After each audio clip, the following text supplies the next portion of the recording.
Hello and welcome back to my channel. It's really nice to have you here. Today I wanted to walk through 13 ways that you can bond with a deck. Maybe it's a new deck, maybe it's one you've had for a long time but haven't worked with yet, or maybe it's one that you maybe want to reconnect with. These are all things that I try to do when bonding with a deck that's new to me. So today I will be showing on camera the Anthropologist Tarot for demonstration purposes along with my RWS. The Anthropologist Tarot is a deck that's newer to me, so I thought it would fit really well for this video. The first thing you can do to bond with a deck is flip through it a few times and rinse and repeat this process as many times as you want. I think, in my opinion, you can't flip through a deck enough. This will help you get a feel for not only the actual physical card stock of the deck, but also the energy and the personality of the deck as well. It gives you a chance to really see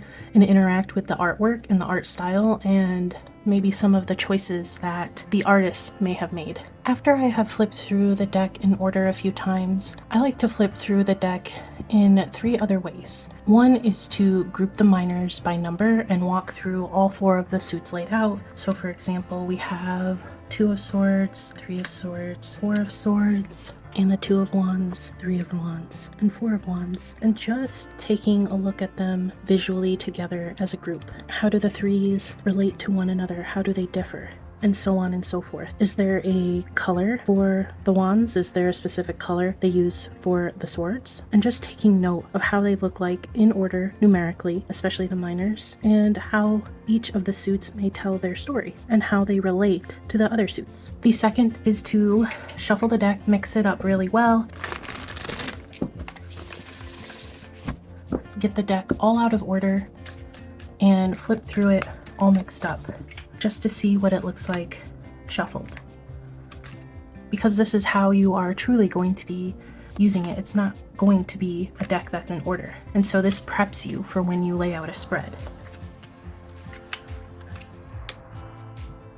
And correlating and building a story. And then the third is to then, again, put the cards back in order. Can you put them back in order? Do you know how the major arcana goes back in order? I think you can practice this and it will really help you get the order. And then repeat any number of those over and over again. Just looking through the deck, getting a feel for the deck, seeing what they look like all laid out, and doing it over and over again. Number 2 is inspired by Danny Mystic, and you can split your deck into 3 piles or more piles if you would like. I use like, love, and dislike. For example, let's just go through a few of these.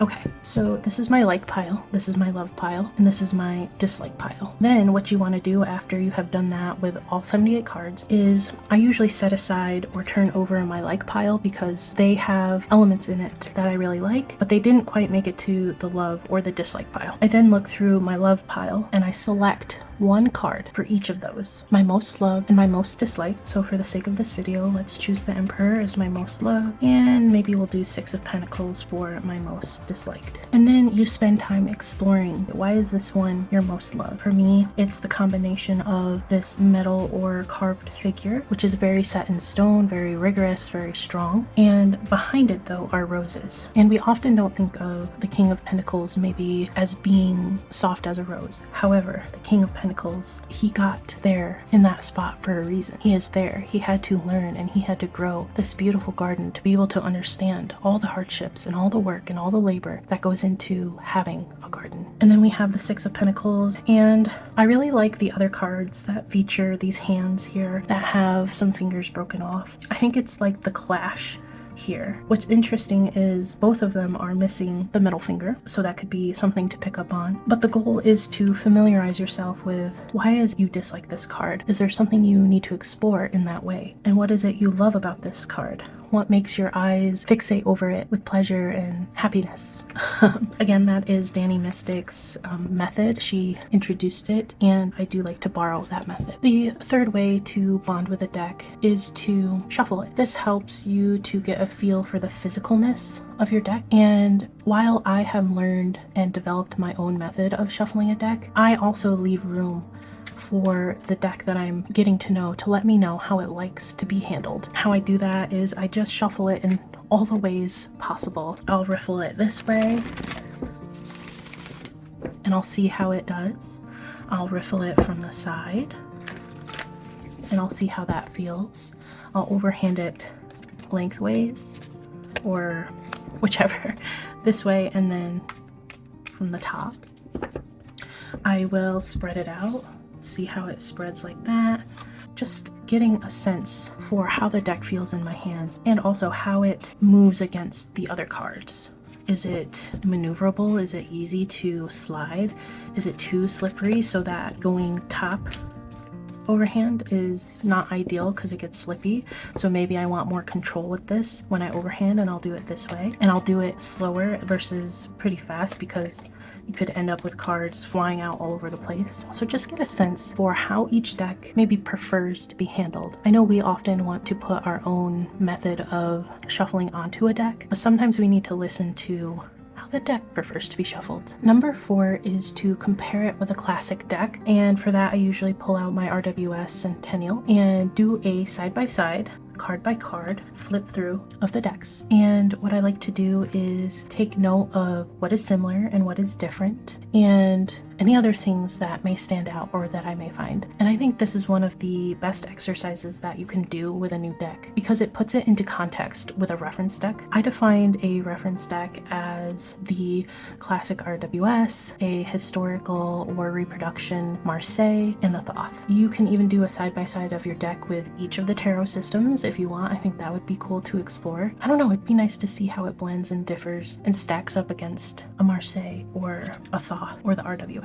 Number 5 is to keep it nearby, whether it's in your bag, on your nightstand, at your desk. And if you work in an office, this is all up to you and how you feel your work environment is. Some work environments are more relaxed than others, and we might feel more comfortable having a deck with us or out to be visible than others. So just use your discretion. Bring it with you in the car, on the train, on the plane, wherever you go. Bring your deck with you. You don't even have to necessarily bring it out. It's just nice to have it by your side. The deck can get a better sense of your energy and your day-to-day, and vice versa. Number 6 is to do daily draws. There is no better way to bond with a new deck and break the ice with it than working with it for your daily draw. For me, it is a low-stakes way to interact with and pull a card for the day and noodle on the message and have that message be top of mind.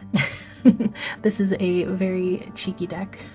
I'm really enjoying it so far. Number 7 is to spend time cleansing your deck. For some, this might be the very first thing that they do before they even flip through the deck. They might take time to cleanse it, but just a reminder to do what feels best for you. You can try different cleansing methods. Some people like to smoke cleanse by either using Palo Santo or sage or even an incense stick. Some like to use crystals, put them on your deck, let them cleanse that way, and even cleansing them in the light of a full moon. There are loads of ways to cleanse a deck, but doing so is just another activity to do with your new deck. Number 8 is to read the guidebook, and I want to call attention to especially the extras that may be in each guidebook that the author might have included, such as creation of the deck, how maybe it's structured, the background to the art, or even a little bit about the creator themselves. Anything extra besides the card meaning, I would pay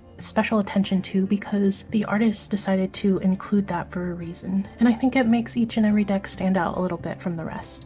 Even if there might be overlapping information, it might have like an intro on how to use cards and shuffle them. I still think it's important to read what the artist put in there because they took the time and effort to include it. While guidebooks aren't the be-all end-all of your deck, it does help provide more insight into how it was born, how it was created, what makes it a little bit unique and special. Number 9 is to pick out a significator. And for me, each deck has a different significator. So instead of a card signifying me, which I do have, I designate a card for each deck that signifies the deck. And sometimes after flipping through the deck a few times, it will tell me which one intuitively and very quickly. Other times, I may have worked with it for a little while before it really makes itself known. Pay attention to repeating cards because after the deck's significator has come forward, you can read about about the card in its guidebook or do some outside research.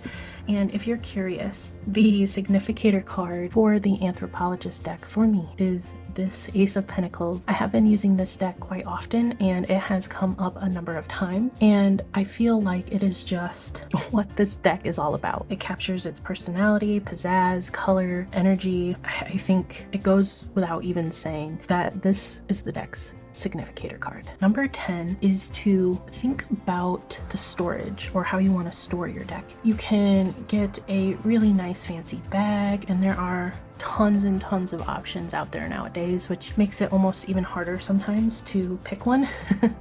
You can get a box to store it in, a fancy box if you want. I mostly store mine in the original packaging because of how I store my decks, which is on a tree shelving system. I do have a deck collection and deck space tour on the horizon, so be on the lookout for that. But it all depends on your preference. Sometimes I let the deck, or mostly if a deck for me ends up in a bag, it's because it told me it wants to be in a bag versus its original packaging.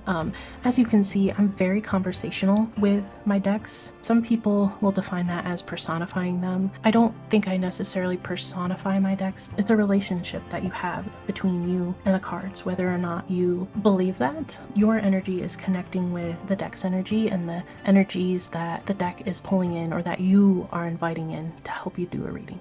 Number 11 is to journal with the deck. Journaling is deeply personal, so it's no wonder that this will help you feel more connected and bonded with your deck. Just as if you were journaling for yourself for personal reasons, to go in deeper, try to discover something, or perhaps you just want to do like a morning pages style. Maybe you draw a card and you go on your morning pages about that card, just freehanding it, just being free, not thinking, just letting your words flow. This can connect you more than you think it might. And journaling with your tarot deck, especially your new to you tarot deck, is a great way to open the doors to building a stronger bond. Number 12 is if your deck uses historical art or features a main theme, or perhaps it uses a lot of the same symbols throughout the deck, maybe conduct some research on those things. You will be in turn learning more about your deck and where those images originate from, where the history is behind them.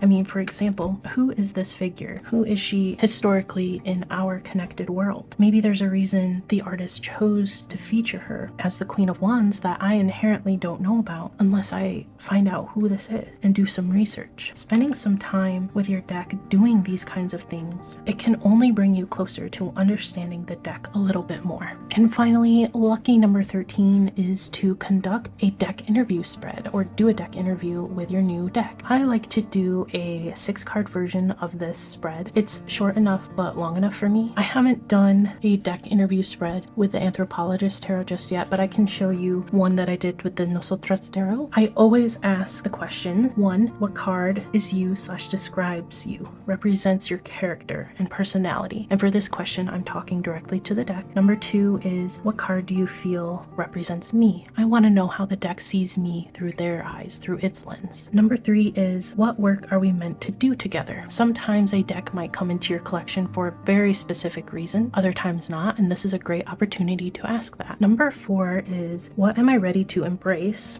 / step into with our partnership? What is it that I am ready for at this moment to begin working with the deck? How can I hit the ground running with this deck? That is the whole purpose of question number 4. Number 5 is, how do you offer and deliver wisdom? How is it going to give me guidance? I need to know what that looks like, and that's very important. Number 6 is, what card in this deck is showing up as a deep teacher for me? This ties into the significator piece. Maybe at this point I haven't had a resounding, definite significator. If not, then it is a chance for the deck to bring it forward. And if I have already designated the significator, then this is just a momentary, who is here to guide me now? What message is here to guide me right now at this point in time? So the method I take for doing spreads in general is I like jumpers. And jumpers are cards that kind of either fly out of the deck as I'm shuffling. They might flip around as such, like the Hanged Man did, or no, we already did an example of that. see, there he is again. Or it might stick out as I shuffle. Let's say this one really kind of protrudes outward, then I know that to me is a jumper as well, or one that just plainly kind of falls out like that. And then once the last card for the last question has been presented, what I like to do is pull the top and the bottom card and set those aside to take a peek at the end of my reading for any clarifying or additional messages that may be needed. I don't know if it's maybe a little bit of OCD, but I cannot do a reading without checking the top and the bottom of the deck. It's just become a habit of mine. The only time I really don't is a daily draw where I know I'm just kind of seeking one card. Sometimes daily draws two might pop out, but the most I'll do with a daily draw is just take a peek at what's at the bottom. I don't, set it aside or anything, but I just take a peek at it. That's just my own method that I found that I like to do. And there you have it, 13 different ways to bond with a deck, each of which I have done. I don't necessarily do each of these for every single deck. I find a new deck coming into my collection is like a brand new partnership, and each partnership needs something different than the last one or previous one or a different deck. And so I treat each one differently and singularly. I find that doing a combination of these things, or perhaps I'm sure I have done each and every one of these 13 things with one particular deck, it's probably true that that's my strongest bond I might have with a deck. Sometimes also there is this inherent emotional or intellectual or soul connection you might feel with a deck that's a little bit inexplicable, that you can't explain, that sometimes you and the deck just get each other straight out of the box. That is, for me, I'm speaking personally here, more on the rare side. I've had a couple of decks where we just get each other pretty much right away, and then there's other decks where I need to nurture that and build that, and there's nothing wrong with either method. If you liked this video, please give it a thumbs up, subscribe if you want to see more content from me related to tarot, personal practice, what I'm reading, what I'm using in my practice, how it's changing, transforming. Then I highly encourage you to subscribe and stick around. I always have a buy me a coffee link in the description of my videos. Everything that is so graciously given is poured right back here into this channel that I so adore. And until next time, see you around.